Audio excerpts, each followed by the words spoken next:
Olá, pessoal, sejam bem-vindos a mais uma aula. Hoje, nossa aula vai ser sobre mundo contemporâneo. Meu nome é Bruno, eu sou professor de Geografia, e nessa aula nós vamos entender como é o mundo na atualidade e como nós chegamos até aqui.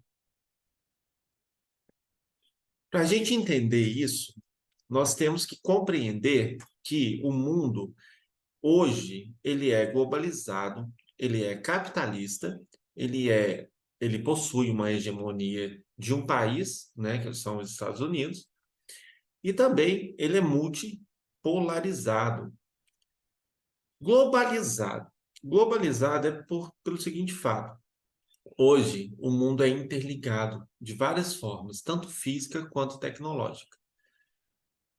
Nós temos intensos fluxos econômicos, né? Hoje existem diversos mercados financeiros, hoje existem diversos meios, né, de troca de moeda, enfim, tudo isso liga, ou melhor, interliga os países e também os continentes no mundo, facilitando o comércio, facilitando a comunicação.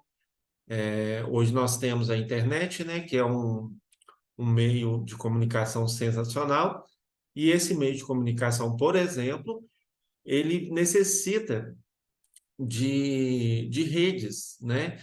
E essas redes, elas são físicas, são as redes de fibra ótica. A maioria delas passa, inclusive, sobre os nossos oceanos. Sobre não, sob, né? O mundo também ele é capitalista. O que que significa? Que o poder hoje é, o poder econômico, a economia gira em torno do capitalismo, né? Onde o capital fala mais alto, tá bom? Então, os meios de produção hoje são voltados no lucro, o comércio também, e a sociedade, como consequência, também, né? Nós vendemos o nosso horário para ganharmos o nosso dinheiro, né? A hegemonia estadunidense. Hoje, o líder mundial ainda é os Estados Unidos, tá bom? A multipolaridade. O que que é multipolaridade? Nada mais é do que a existência de diferentes polos em todas as regiões do globo. Hoje nós temos vários polos e a gente vai entender como isso ocorre no decorrer dessa aula. Transformações no século XX. Vamos retornar ao passado. No século XX, o mundo ele passava pela hegemonia europeia, ou seja, os países europeus mandavam no mundo, tinham uma influência enorme sobre o mundo. Tanto é que os países europeus foram os países que mais colonizaram o globo terrestre, né? O surgimento de países socialistas nessa época, no século passado, que surgiram os países socialistas, as ideologias, né, socialistas surgiram e foram implementadas em alguns países, como, por exemplo, Cuba, Rússia, na verdade era a União Soviética, né? Ampliação do terceiro mundo. O que que é ampliação do terceiro mundo? O terceiro mundo, basicamente, é como se fossem os países mais pobres, os países que hoje nós chamamos de subdesenvolvidos. Então, esses países começaram a se chamar Terceiro Mundo. Nova divisão internacional do trabalho, que a gente chama de DIT, industrialização em países subdesenvolvidos. Aí começou, nós vamos estudar mais a fundo aqui, mas já vou dar um spoiler, foi quando os países subdesenvolvidos começaram a ter um pouco mais de uma forma deles crescerem economicamente, eles começaram a ter um pouco mais despertar um pouco mais de interesse dos países de primeiro mundo, né? Por que que eu falo de primeiro mundo como uma forma, entre aspas, né? É porque hoje nós não chamamos mais países de primeiro mundo e nem países de terceiro mundo. Hoje essa nomenclatura não existe mais. E nós vamos entender no decorrer dessa aula aqui, tá bom? A transferência da hegemonia mundial. Após a Primeira Guerra Mundial, a Europa ela sai devastada e enfraquecida. O que que significa? Primeira Guerra Mundial fez com que os países eles sofressem demais, porque muitas pessoas morreram. A Primeira Guerra Mundial, para vocês terem uma ideia, morreram cerca de 17 milhões de pessoas. Então, os países estavam totalmente devastados, né? Com isso, eles perderam muito economicamente, né? Os países eles saíram prejudicados devido à guerra. Então, enfraqueceu a Europa como um todo, fazendo com que os Estados Unidos enxergassem uma brecha e assim eles impuseram o poder econômico deles. Aos poucos, os Estados Unidos começaram a impor esse poder sobre o mundo, né? Então, assim a gente fala que foi uma transferência da hegemonia mundial. Foi através do enfraquecimento da Europa e do fortalecimento econômico dos Estados Unidos, tá bom? A ordem mundial. A ordem mundial é um contexto geopolítico internacional das relações de poder entre as nações. A antiga ordem mundial, ela durou, né, de 44 a 91. E a nova ordem mundial é de 91 até os dias atuais, tá? Então a gente tem que entender esse contexto político, o que que aconteceu nesse contexto político, que era a ordem mundial, e como nós chegamos até os dias atuais com a nova ordem mundial. Vamos entender como que isso ocorreu.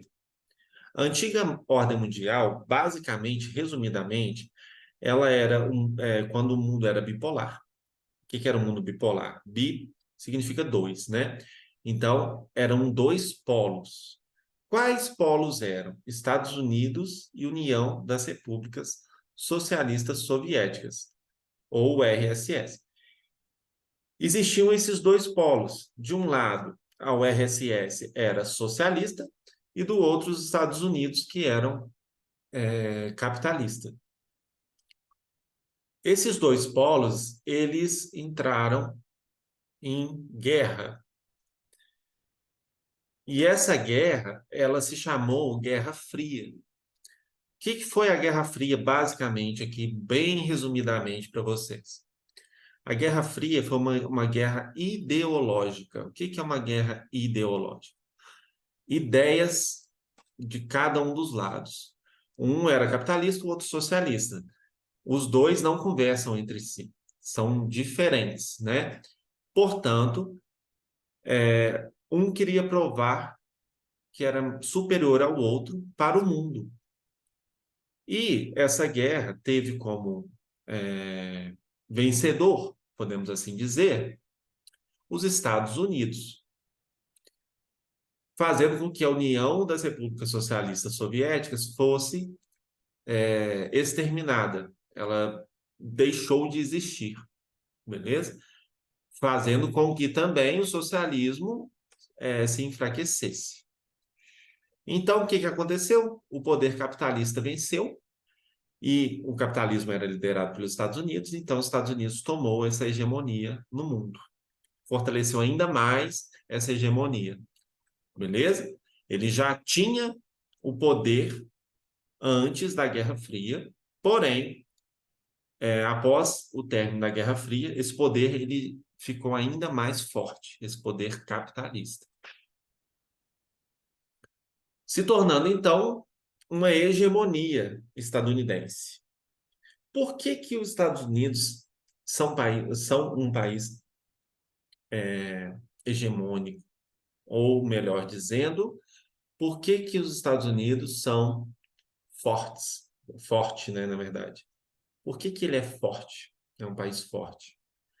Pelo simples fato de que eles têm um poder político muito grande, um poder militar que não existe em nenhum outro país do mundo até hoje que se compara ao dos Estados Unidos, e também o poder econômico. Eles têm cash, eles têm dólar. Por isso, por exemplo, que hoje o mundo ele usa como moeda mundial o dólar e ele usa como língua mundial o inglês, por conta da hegemonia estadunidense.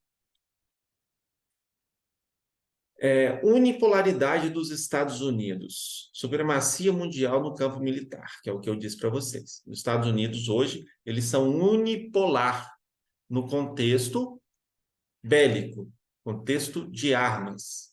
No campo militar, eles são únicos no mundo.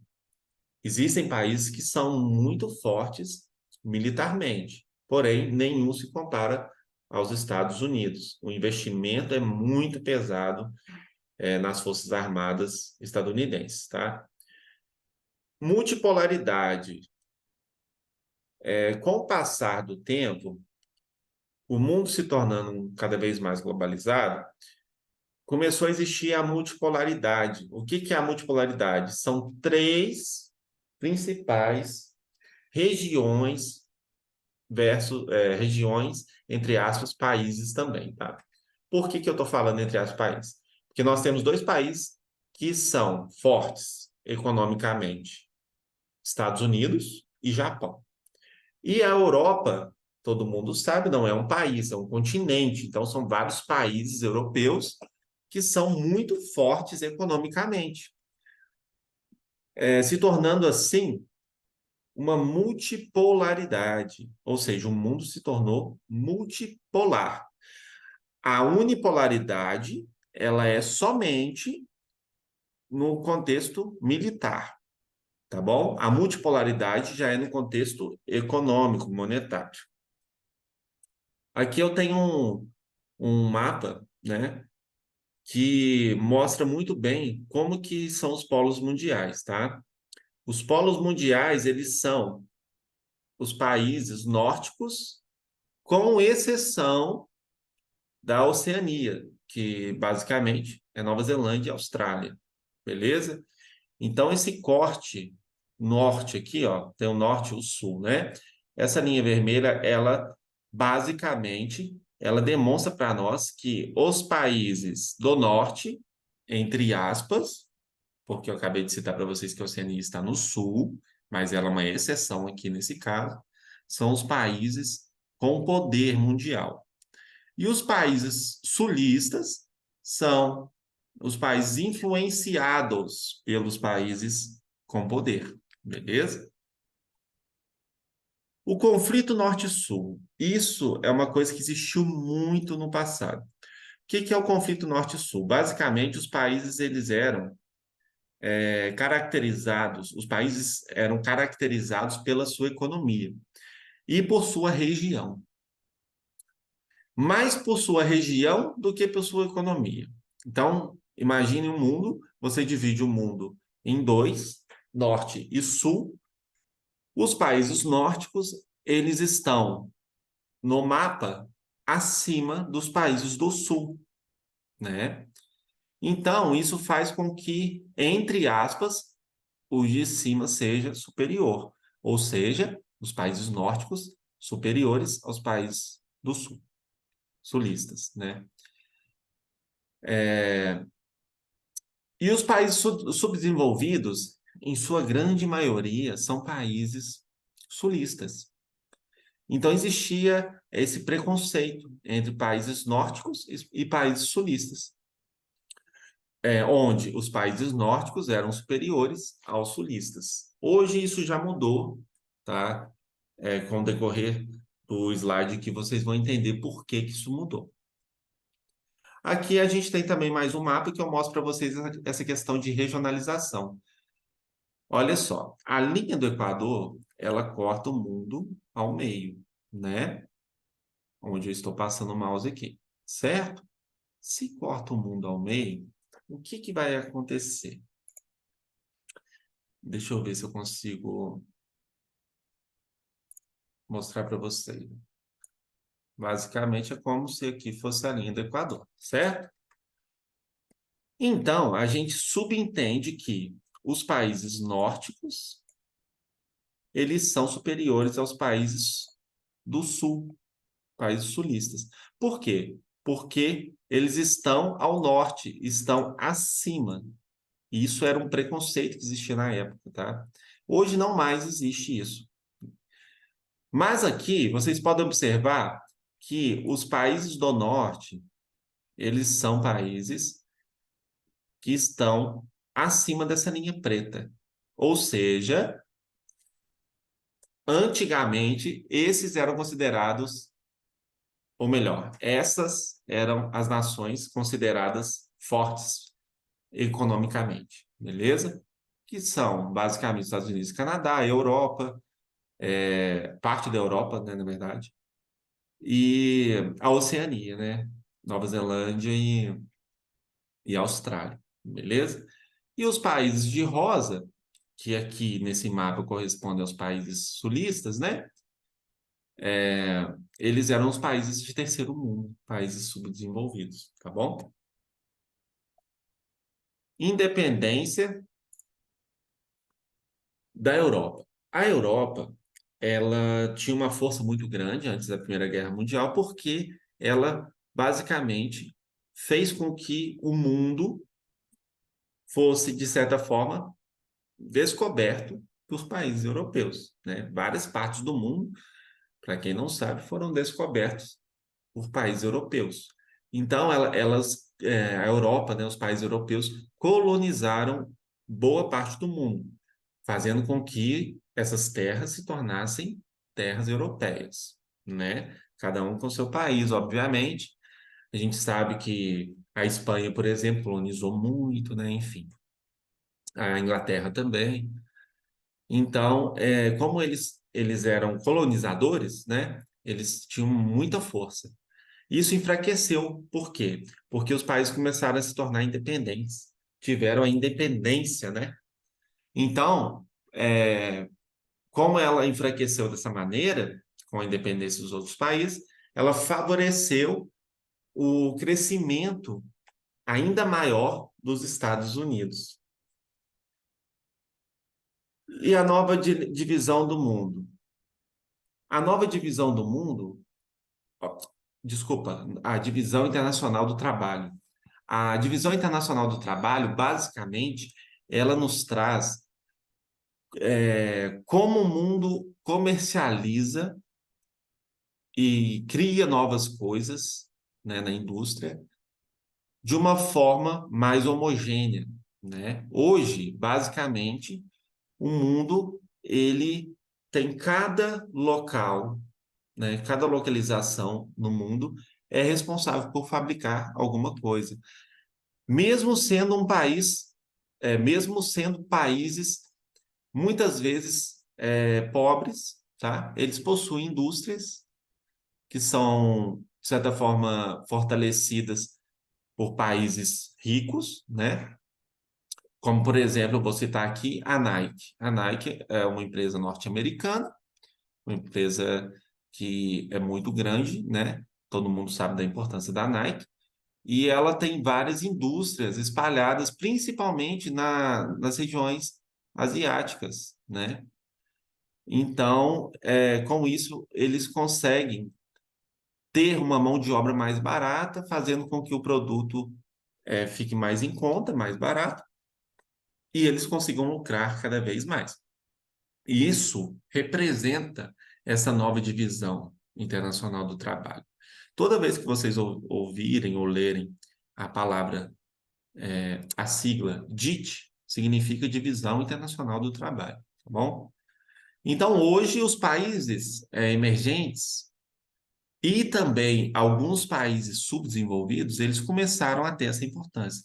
O que são países emergentes? São países que já estão, já têm uma industrialização fortalecida. Não são ainda totalmente independentes, mas eles estão subindo rapidamente para se tornarem independentes, de países industrializados, tá? Os países em desenvolvimento são os países que estão começando agora esse processo de industrialização, beleza? Pessoal, então é isso. Aqui eu encerro a nossa aula sobre o mundo contemporâneo. Espero que vocês tenham entendido como se deu esse processo do passado para o presente, né? E qualquer dúvida que vocês tiverem, vocês podem me perguntar, tá bom? Até a próxima aula, um abraço para vocês e tchauzinho.